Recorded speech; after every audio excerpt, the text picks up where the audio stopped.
अध्याय 5 पैसे का लिवरेज पाम बीच पाइपलाइन। जरा सोचो, पाब्लो ने आगे कहा, हम उन पाइपलाइनों से गुजरने वाले 1 गैलन पानी के बदले में थोड़े पैसे ले सकते हैं। पाइपलाइनों से जितना ज़्यादा पानी बहेगा, हमारी जेब में भी उतना ही ज़्यादा पैसा बहकर आ जाएगा। मैंने जो पाइपलाइन बनाई है वह सपने का अंत नहीं है, यह तो सिर्फ शुरुआत है। एक कहानी है कि चीन का एक प्राचीन सम्राट शतरंज नामक एक खेल से प्रेम करने लगा। सम्राट ने शतरंज इजाद करने वाले को पुरस्कार देने का निर्णय लिया।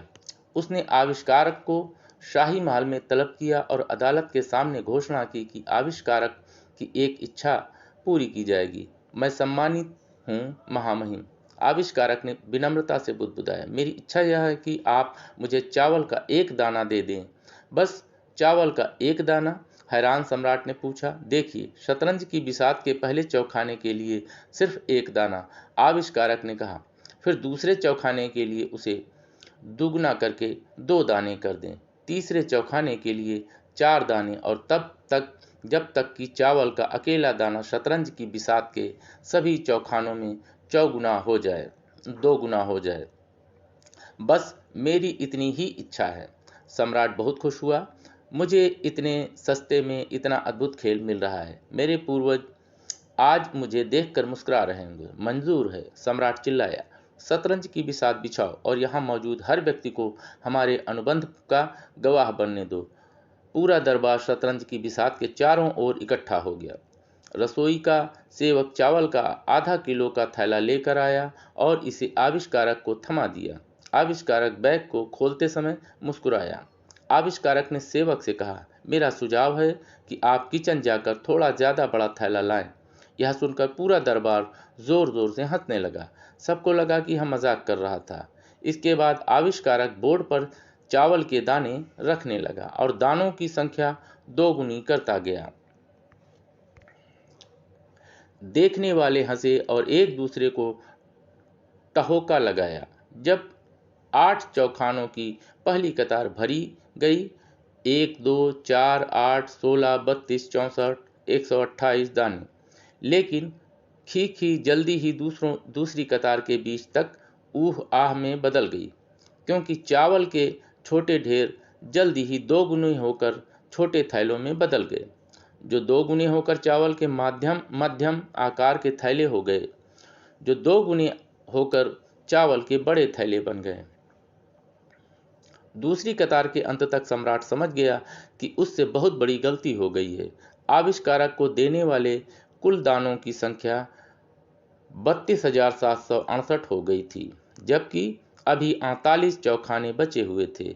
सम्राट ने इस प्रक्रिया को बंद कर दिया और देश के सबसे समझदार गणितज्ञों को बुलाया। उन्होंने अपने अबेकस का सहारा लिया और स्लेट बोर्ड पर फटाफट निशान बनाए। काफी माथापच्ची के बाद गणितज्ञ इस निष्कर्ष पर पहुंचे, अगर चावल का 1 दाना 64 चौखानों वाली शतरंज की बिसात के हर चौखाने पर 2 गुना होता है, तो आखिरी चौखाने में कुल 18 मिलियन ट्रिलियन चावल के दाने होंगे, जो संसार में उपलब्ध कुल चावल का 10 गुना है।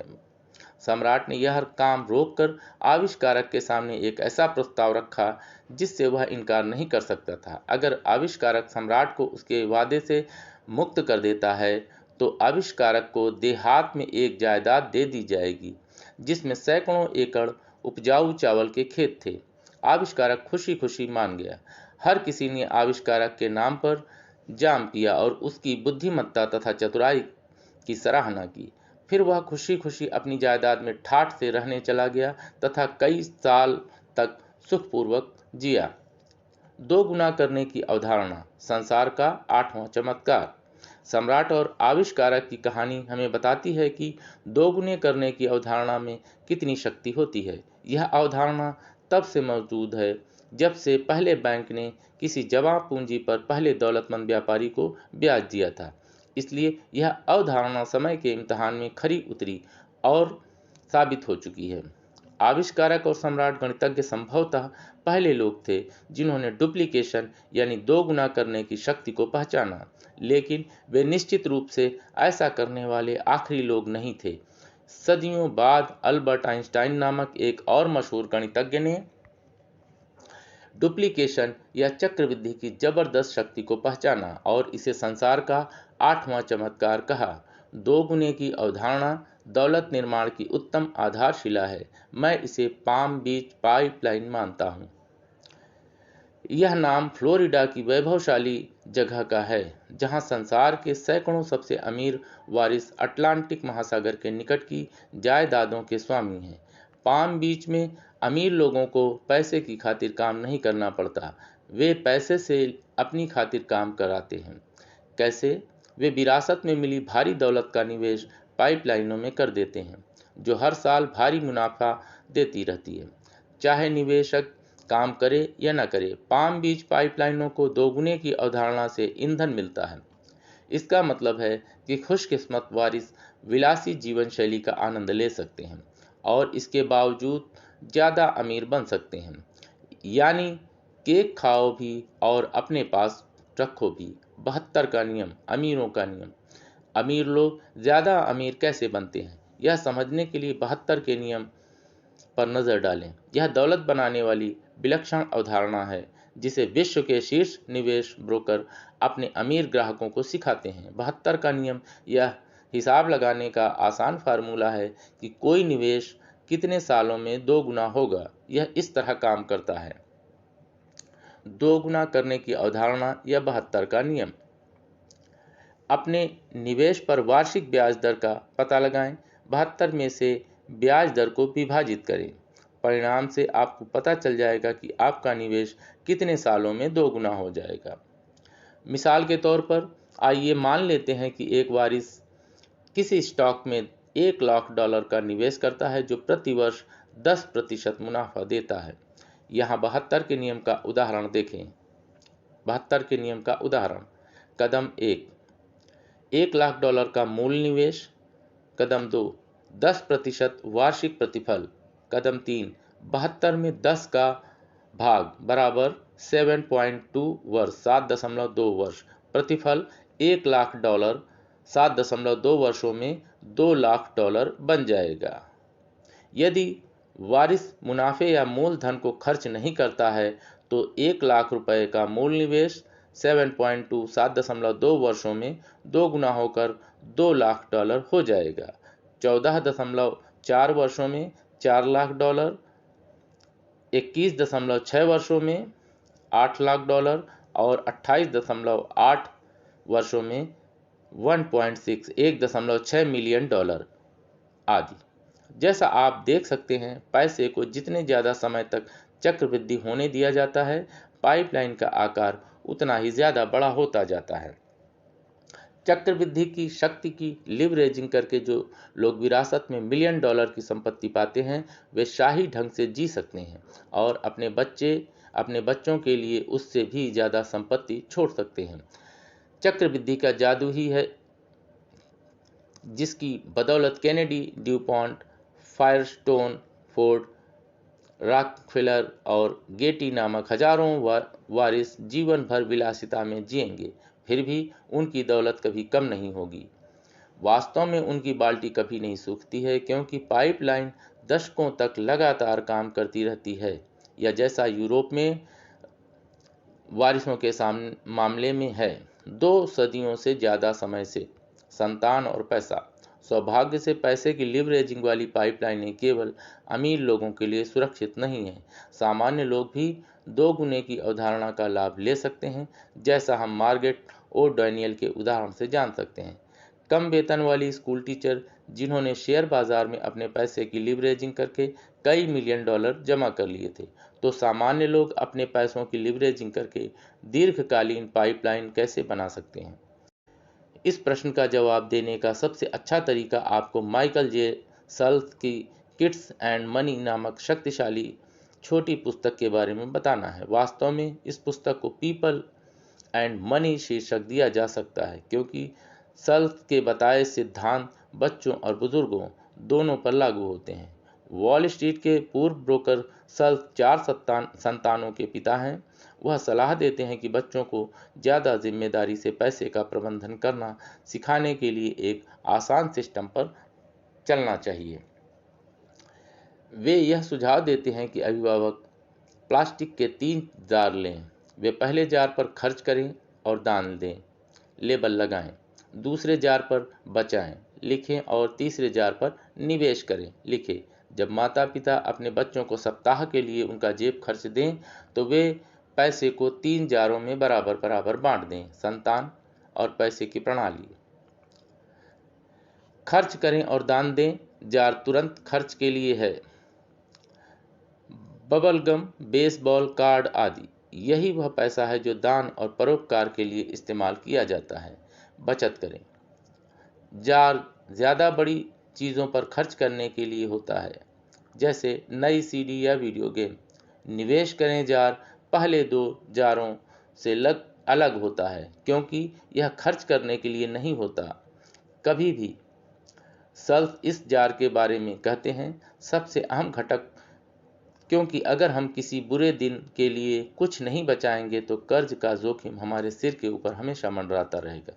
जो वयस्क दीर्घकालीन निवेश पाइपलाइनें बनाने के बारे में गंभीर हैं, उन्हें 3 जार के सिस्टम के अनुसार अपने पैसों का प्रबंधन शुरू करना चाहिए, लेकिन उन्हें अपना पैसा जार में रखने के बजाय बैंक और ब्रोकरेज खातों में रखना चाहिए। सबसे पहले खुद को भुगतान करें। अमीर लोगों की तरह अपने पैसे की लीवरेजिंग करने की कुंजी का एक आसान उपाय है हर महीने सबसे पहले नियम से निवेश खातों में पैसे डालकर खुद को पैसे दें और फिर उस पैसे को चक्रवृद्धि होने के लिए छोड़ दें। अपनी निवेश पाइपलाइन में पैसे डालने का सबसे अच्छा तरीका यह है कि हर महीने अपनी आमदनी की बाल्टी में से थोड़ा पैसा निकालें और इसे अपनी पाइपलाइनों में जमा कर दें। सामान्य लोग किस तरह मिलियनेयर बनते हैं? बड़ी बुरी बात थी कि हम अमीर अभिभावक चुनने में सक्षम नहीं थे। अगर ऐसा होता तो हमें अनिवार्य बचत योजनाओं और वेतन की स्वचालित कटौतियों की चिंता नहीं करनी पड़ती। लेकिन सच तो यह है कि अमेरिका के बहुसंख्यक मिलियनेयरों को दौलत विरासत में नहीं मिली थी। आंकड़े बताते हैं कि 5 में से 4 मिलियनरों को $10,000 से ज़्यादा की विरासत नसीब नहीं हुई। मिलियनेयर बनने के लिए उन्होंने तो बस रॉकफेलर और कैनेडी की निवेश रणनीति की नकल की थी। संक्षेप में कहा जाए, स्वनिर्मित मिलियनेयरों ने अपनी पाम बीच पाइपलाइनें बनाने के लिए अपने पैसे की लीवरेजिंग की। कैसे? 3 जार के तंत्र का इस्तेमाल करके। वे अपनी पूरी आमदनी खर्च करने के बजाय उसका एक बड़ा हिस्सा निवेश जार में अलग रख देते हैं और इसे साल दर साल चक्रवृद्धि होने देते हैं। आमतौर पर मिलियनेयर अपनी सकल आमदनी का 15 से 20% हिस्सा बचाते हैं।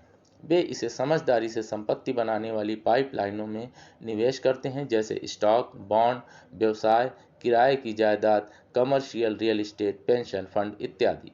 इसीलिए ज़्यादातर मिलियनेयर 50 से 60 की उम्र तक $1 मिलियन की लकीर नहीं छू पाते। चक्रवृद्धि को तेज रफ्तार पकड़ने में दशकों लग सकते हैं। $10,000 10% मुनाफे पर 7 साल बाद दोगुने होकर $20,000 हो जाते हैं, लेकिन 50 साल में ये 7 बार दोगुने होंगे और लगभग $1.3 मिलियन बन जाएंगे। अगर आपके पास पैसे नहीं हैं तो आपको लिवरेजिंग करने के लिए क्या करना होगा? क्या मिलियनेयर बनना बेहतरीन नहीं होगा? आप जानते हैं आप बन सकते हैं, और ऐसा करने के लिए आपकी लॉटरी लगने की ज़रूरत नहीं है। मिलियनेयर क्लब कभी बहुत खासम खास हुआ करता था। आपको सही परिवार में पैदा होना होता था, सही स्कूलों में जाना होता था। अब ये शर्तें नहीं रह गई हैं। आज सामान्य लोग भी मिलियनेयर क्लब में शामिल हो सकते हैं। यह हर व्यक्ति के लिए खुला है जिसमें इतना अनुशासन है कि वह अपनी आमदनी का एक नियमित हिस्सा निवेश करे और समय के साथ इसे चक्रवृद्धि होने दे। लेकिन आइए सच का सामना करते हैं। हर व्यक्ति अपनी रिटायरमेंट पाइपलाइन बनाने में 40-50 साल तक धैर्य नहीं रख सकता, और रातों रात पाम बीच पाइपलाइन बनाने के लिए हर एक के पास पैसा भी नहीं होता है। क्या यह बेहतरीन नहीं होगा अगर कोई 5 साल की पाइपलाइन योजना हो जिसमें सामान्य लोग ज़्यादा पैसों का निवेश किए बिना निरंतर अतिरिक्त आमदनी हासिल कर सकें। देखिए, 5 साल की पाइपलाइन योजना भी मौजूद है। सबसे अच्छी बात, यह पाइपलाइन बनाने के लिए आपको बहुत सारे पैसों की ज़रूरत नहीं है, क्योंकि अपने पैसों की लिवरेजिंग करने के बजाय आप अपने समय की लिवरेजिंग करते हैं। नमस्कार दोस्तों, आइए शुरू करते हैं अध्याय 6, समय का लिवरेज, लोगों की पाइपलाइन। जब ब्रूनो शाम को और वीकेंड में अपने जालीदार झूले में लेटा रहता था, तब पाब्लो अपनी पाइपलाइन खोदता रहता था। पहले कुछ महीनों में तो पाब्लो की मेहनत का कोई फल नहीं दिख रहा था। काम मुश्किल था, ब्रूनो के काम से भी ज़्यादा मुश्किल, क्योंकि पाब्लो शाम को और वीकेंड में भी काम कर रहा था, लेकिन पाब्लो खुद को बार बार याद दिलाता रहता था कि कल के सपने आज के त्याग से ही साकार होते हैं। हर दिन वह खुदाई करता रहा, एक बार में 1 इंच। एक पुरानी अपलाशियन अभिव्यक्ति है जो पैसे के लिवरेज और समय के लिवरेज के फर्क का सार बताती है। यह इस तरह है, बलूत के किसी विशाल पेड़ के ऊपर पहुंचने के 2 तरीके हैं। आप इसके बीच पर बैठ जाते हैं और इसके पेड़ बनने का इंतज़ार करते हैं, या फिर आप इस पेड़ पर चढ़ सकते हैं। जब लोग पाइपलाइन बनाने के लिए दशकों तक अपने पैसे की लिवरेजिंग करते हैं, तो वे बीच पर बैठकर इंतज़ार करने का विकल्प चुनते हैं।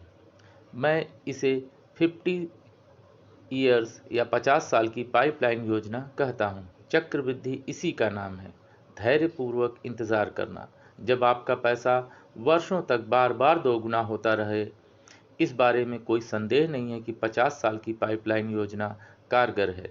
याद रखें कि मार्गरेट ओ'डैनियल की पाइपलाइन ने उसे कम वेतन वाली टीचर से मल्टी मिलियनेयर बना दिया था। मार्गरेट ओ'डैनियल की तरह ही मैं भी दीर्घकालीन पाइपलाइन बनाने में बहुत विश्वास रखता हूँ।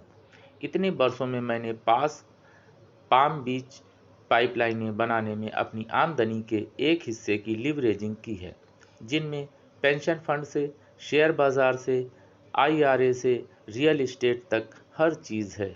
इसे विविधीकरण कहा जाता है। इसे जीवन की डोर बनाना भी कहा जाता है। लेकिन मैं बलूत के वृक्ष पर चढ़ने में बहुत विश्वास रखता हूँ। मैं बलूत के पेड़ों पर चढ़ने को 5 साल की पाइपलाइन योजना कहता हूँ। इससे वही लक्ष्य हासिल होता है जो 50 साल की पाइपलाइन योजना से होता है, वित्तीय स्वतंत्रता और सुरक्षा। लेकिन इसमें केवल 10% समय लगता है। इसीलिए मैंने कुछ तेजी से विकास कर रहे व्यवसाय बनाने में समय, धन और प्रयास लगाया है। पेड़ के शिखर पर पहुंचने के लिए 50 साल इंतज़ार करने के बजाय मैं ऐसा व्यवसाय बना सकता हूं जो मुझे 2 से 5 साल में ही वहां पहुंचा देता है। समय खेल के मैदान को समान कर देता है। समय की लिवरेजिंग की सुंदरता यह है कि हम सभी को समय की समान मात्रा दी गई है। इसका मतलब है कि समय अमीर लोगों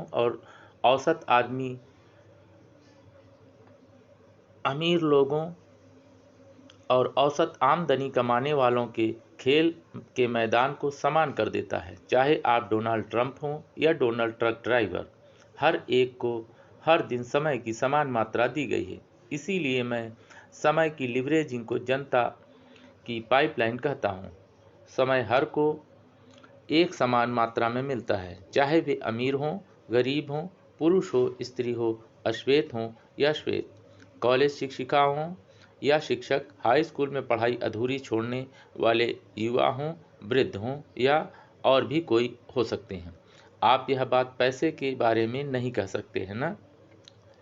इसके बारे में इस तरह से सोचें, क्या यह बेहतरीन नहीं रहेगा अगर हर दिन की शुरुआत में आपके और दूसरे व्यक्ति के पास व्यक्तिगत बैंक खाते में $1440 हों?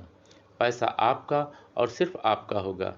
कोई दूसरा आपको नहीं बता सकता कि आपको इसके साथ क्या करना है। आप इसे खर्च कर सकते हैं, इसका निवेश कर सकते हैं, इसे उड़ा सकते हैं, इसे जला सकते हैं, इसका दान कर सकते हैं, इसकी लिवरेजिंग कर सकते हैं या इसे बर्बाद कर सकते हैं, यह जानते हुए कि अगली सुबह जब आप जाएंगे तो आपके खाते में एक बार फिर से $1440 होंगे। अगर हर व्यक्ति हर दिन की शुरुआत $1440 से कर सके तो संसार ज़्यादा बेहतर और न्यायपूर्ण हो जाएगा, है ना? लेकिन जैसा हम सभी अच्छी तरह जानते हैं, ऐसा नहीं होता है। पैसों के मामले में जीवन न्यायपूर्ण नहीं है। कुछ लोग अपने मुंह में चांदी का चम्मच लेकर पैदा होते हैं, कुछ प्लास्टिक का चम्मच लेकर, जबकि कुछ के पास तो अपने खुद के अंगूठे के अलावा कुछ नहीं होता है। न्यायपूर्ण शायद नहीं, लेकिन जैसा एक गीत में कहा गया है, यही जीवन है। हम हर दिन $1440 के बैंक खाते से शुरू नहीं करते हैं, यह तो पक्की बात है। जहाँ तक समय का सवाल है, यह एक अलग मसला है। हम सभी के पास हर दिन की शुरुआत में समय के खाते में 1440 मिनट होते हैं। एक दिन में 24 घंटे और हर घंटे में 60 मिनट। क्योंकि हम सभी को समय की समान मात्रा मिलती है, इसलिए जो लोग वेतन से वेतन तक जीते हैं और जो लोग वित्तीय दृष्टि से स्वतंत्र होते हैं, उनमें फ़र्क बस इतना होता है कि वे अपने 1440 मिनट का कैसे इस्तेमाल करते हैं। आप जितना सोचते हैं, आपके पास उससे ज़्यादा समय है। कुछ लोग अपनी पाइपलाइनें बनाने में टाल मटोल करते रहते हैं, क्योंकि हाल फिलहाल यह मेरे लिए बहुत बुरा समय है। जानते हैं, हाल फिलहाल हर एक के लिए बुरा समय है। हम सभी तनावग्रस्त हैं, हम सभी व्यस्त हैं, हम सभी अपना दामन बचाने में लगे हैं और अप्रत्याशित आपातकालीन परिस्थितियों से जूझ रहे हैं। इन बुरे समयों के लिए एक शब्द है, इसे जीवन कहा जाता है। कुछ लोग एक्स, वाई या जेड करने के लिए आदर्श समय का इंतज़ार करने में अपना पूरा जीवन बर्बाद कर देते हैं। देखिए, वे इंतज़ार करते करते मर जाएंगे, क्योंकि आदर्श समय जैसी कोई चीज़ नहीं होती। अगर कोई आपसे कहे कि अगर आप साल भर में हर दिन 2 घंटे एक कोने में बैठकर बुनाई करें और इसके बदले में वह आपको $1 मिलियन देगा, तो आप बुनाई करने के लिए समय निकाल ही लेंगे, है ना? इससे कोई फर्क नहीं पड़ेगा कि खेलते समय आपके बेटे के हाथ में फ्रैक्चर हो गया या आपकी कार ऑफिस के बाद चालू नहीं हुई। $1 मिलियन गंवाने के बजाय आप बुनाई करने के लिए 2 घंटे का समय निकाल लेंगे, चाहे समय आदर्श हो या न हो। हास्य आर्ट बुकवर्ल्ड ने इसे इस तरह कहा है, चाहे यह सबसे अच्छा समय हो या सबसे बुरा समय हो, यह इकलौता समय है जो हमें मिला है। अफसोस की बात यह है कि ज़्यादातर लोग समय का महत्व नहीं समझते हैं, खास तौर पर समय की छोटी मात्राओं का। हम मिनटों और घंटों के बजाय समय को दिनों, सप्ताहों और वर्षों में मापने के आदी होते हैं। हम सोमवार से शुक्रवार तक 9 से 5 तक का काम करते हैं। हम मासिक कैलेंडर के अनुसार अपने जीवन की योजना बनाते हैं। हम अपने जन्मदिन और सालगिरह साल में एक बार मनाते हैं। लेकिन समय के बारे में अद्भुत चीज़ यह है कि हर दिन कुछ मिनट यहाँ और कुछ मिनट वहाँ मिलकर बहुत बड़े कालखंड बन सकते हैं। मिसाल के तौर पर, क्या आप जानते हैं कि सामान्य व्यक्ति अपने जीवन काल में खाने में कितना समय खर्च करता है? आपका अंदाज़ा क्या है? 1 साल, 2 साल? जवाब है 6 साल। क्या यह आश्चर्यजनक नहीं है? कुछ अन्य छोटे दैनिक काम हैं जो मिलकर भारी कालखंड बन जाते हैं। आइए देखते हैं कुल समय जो हम अपने जीवन काल में छोटे दैनिक कामों में खर्च करते हैं।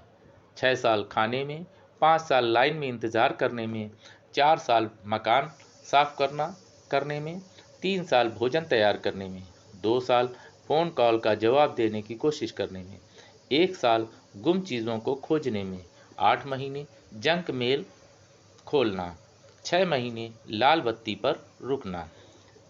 मेरी तालिका के अनुसार यह पूरे जीवन में लगभग 22 साल का समय है।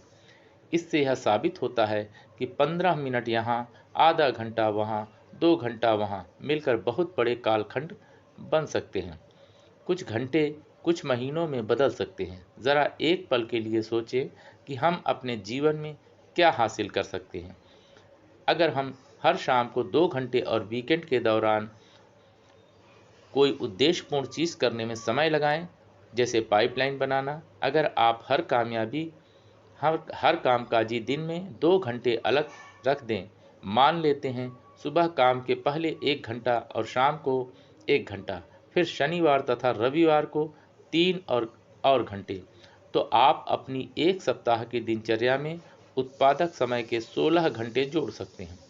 16 घंटे एक सप्ताह और साल में 50 सप्ताह के हिसाब से साल में कुल 800 अतिरिक्त घंटे, जिसका मतलब है 8 घंटे के 100 दिन, या पूरे साल में 3 महीने और 10 दिन के कामकाजी दिन।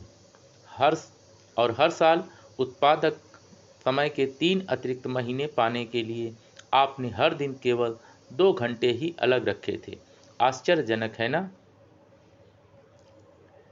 समय धन है। अब मैं आपको एक छोटा सा रहस्य बताने जा रहा हूँ।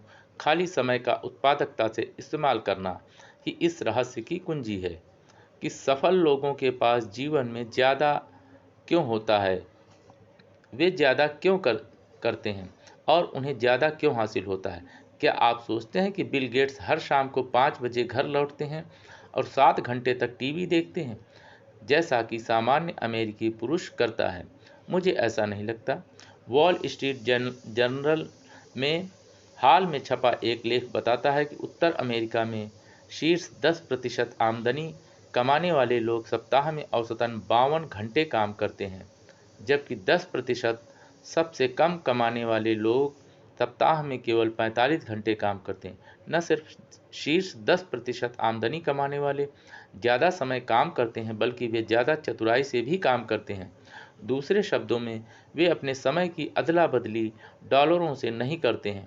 ऐसा नहीं हो सकता कि आप किसी कन्वीनियंस स्टोर में जाएं और माइकल जॉर्डन को काउंटर के पीछे ग्राहकों को लॉटरी टिकट तथा बियर के क्वार्ट बेचते देखें। कामकाज के हर क्षेत्र में सफल लोग अपने समय को महत्व देते हैं और वे अपने समय की लिवरेजिंग करने के हर अवसर की तलाश करते हैं। बर्बाद मत करो, कमी मत करो। लोग अक्सर मुझसे पूछते हैं कि जब इस समय का सब कुछ अच्छा और सही चल रहा है तो वे पाइपलाइन बनाने में समय और प्रयास क्यों लगाएं। वे कहते हैं कि ऑफिस में मेहनत भरे दिन के बाद उन्हें आराम करने का पूरा हक है। वे सोफे पर पसर कर और सोने तक टीवी देखकर खुद को पुरस्कार देते हैं। वे मुझसे कहते हैं, जिंदगी अच्छी तरह चल रही है, अच्छी नौकरी मिली है, बैंक में कुछ पैसे हैं, बच्चे स्कूल में अच्छा प्रदर्शन कर रहे हैं, ज़्यादा मेहनत करने की ज़रूरत नहीं है। मैं उनसे कहता हूँ कि जब चीज़ें बेहतरीन हो रही हैं तभी अपनी पाइपलाइन बनाने का समय होता है। इससे बेहतर समय दूसरा नहीं होता। क्यों? क्योंकि जब परिस्थितियाँ बदलती हैं तो हो सकता है कि तब तक बहुत ज़्यादा देर हो जाए। फिर मैं उन्हें यह पुराना मजाक सुनाता हूँ। एक आदमी एक शानदार होटल की 30वीं मंजिल पर खड़ा होकर मैनहट्टन में सेंट्रल पार्क को देखना चाहता है। उसने शेड हटाए और नज़ारे का आनंद लेने के लिए खिड़की खोली। जब उसने खिड़की के बाहर झांका तो वह चौंक गया कि एक आदमी ऊपर से नीचे गिर रहा था और उसकी खिड़की के पास से नीचे जा रहा था। उसने गिरते आदमी से पूछा, कैसे हो? उसने जवाब दिया, अच्छी तरह से हूँ, अब तक तो ठीक हूँ, जवाब मिला। मुद्दे की बात यह है कि संसार में बहुत से बाल्टी ढोने वाले हैं जो अच्छी तरह से हैं अब तक, लेकिन वे इस मुक्त गिरने की अवस्था में हमेशा नहीं रह सकते। जब तक लोग डॉलर के बदले समय की अदला बदली करते हैं, तब तक उनके जीवन में कोई सुरक्षा जाली नहीं होती है, क्योंकि जब वे बीमार या चोट या छंटनी की वजह से समय नहीं दे पाएंगे तो उनका वेतन रुक जाएगा। बाल्टी ढोने वालों के लिए वेतन न मिलने का मतलब है कोई सुरक्षा नहीं। चींटी और तिलचट्टे की कहानी। जब मैं यह लिख रहा हूं तो उपभोक्ता आत्मविश्वास काफ़ी ऊपर है, बेरोजगारी कम है, आमदनी बढ़ रही है, मकानों की बिक्री रिकॉर्ड स्तर पर है, कारें धड़ाधड़ बिक रही हैं, बहुत सारे लोग अच्छा प्रदर्शन कर रहे हैं अब तक। लेकिन हमें अब तक को हमेशा मानने की गलती के जाल में नहीं फंसना चाहिए। हर कोई जानता है कि जीवन चक्रों में चलता है, अर्थव्यवस्था भी। हाल फिलहाल कारोबारी चक्र इसके शिखर के करीब है। आपका व्यक्तिगत जीवन चक्र भी उच्चतम शिखर पर हो सकता है, लेकिन जो ऊपर जाता है उसे नीचे आना ही होगा। और जब लोग नीचे आने लगते हैं तो उनमें से कुछ लोग कुछ कठोर वास्तविकताओं से टकराएंगे। छटनी, कैरियर में बदलाव, क्रेडिट कार्ड कर्ज, आपातकालीन बीमारियां, बुजुर्ग अभिभावकों के लिए नर्सिंग होम केयर। चतुर लोग समझते हैं कि उनके घोंसले में पंख लगाने का सबसे अच्छा समय तभी होता है जब कारोबार तेजी पर हो। चतुर लोग मंदी शुरू होने के बाद नहीं, बल्कि उससे पहले ही सुरक्षा जाल बना लेते हैं। इसलिए मैं लोगों से कहता हूं कि उनकी पाइपलाइनें बनाने का सर्वश्रेष्ठ समय आज है, तब नहीं जब अर्थव्यवस्था ढलान पर फिसलने लगे। यह चींटी और तिलचट्टे के किस्से जैसा है। चींटी पाइपलाइन निर्माता थी। वह अपने गर्मी के दिनों में एक हिस्से में आने वाले जाड़े के लिए अनाज इकट्ठा करती थी। वह गर्मी में भी आनंद लेती थी, लेकिन वह इतनी समझदार थी कि अपनी पाइपलाइन बनाने में थोड़ा समय लगाती थी।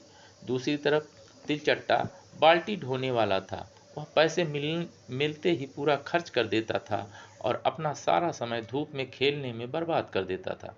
वह आने वाले जाड़े को नज़रअंदाज कर देता था। जब कपकपाने वाला जाड़ा आया तो उसके पास कोई पाइपलाइन तैयार नहीं थी और वह भूखों मर गया। मुझे अभी भुगतान दो या मुझे बाद में भुगतान दो। क्या आपको मशहूर विज्ञापन का यह वाक्य याद है? मुझे अभी भुगतान दो या मुझे बाद में भुगतान दो। यही बात पाइपलाइन बनाने के बारे में कही जा सकती है। आप आज पाइपलाइन बनाने में अपने थोड़े समय और धन का निवेश करके अभी थोड़ा भुगतान कर सकते हैं, या फिर आप जब 60 या 70 पार हो जाएंगे तब एक छोटे सोशल सिक्योरिटी चेक पर जिंदा रहने की कोशिश करेंगे। बाद में भुगतान कर सकते हैं। जरा सोचें, अगर आपकी पाइपलाइनें तैयार हैं तो बाद में भुगतान करने के बजाय आपको बाद में इसका भुगतान मिलेगा। क्या विचार है? समय का लिवरेज, लोगों की पाइपलाइन। तो दोस्तों, इसमें यहीं तक, आगे के चैप्टर में पढ़ते हैं। थैंक यू, धन्यवाद।